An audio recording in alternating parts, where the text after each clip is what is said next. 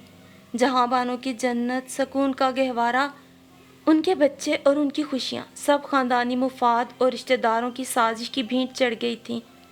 ماں نے بڑے پیار سے ذیشان کو سمجھانے کی کوشش کی، بیٹے کچھ چیزیں ہمارے لیے نہیں ہوتی مگر ہم ان پہ اپنا حق سمجھتے ہیں۔ یہ ہماری غلطی نہیں، بشریت کا تقاضا ہے اور لوح محفوظ کا وہ فیصلہ ہے جو ہماری تقدیروں میں لکھ دیا جاتا ہے۔ ہم اس سے روگردانی نہیں کر سکتے۔ ماہ پارا پرائی امانت تھی، ہم نے اسے ادھار لیا تھا۔ اگر ہماری ہوتی کون ہم سے چھین لے جاتا؟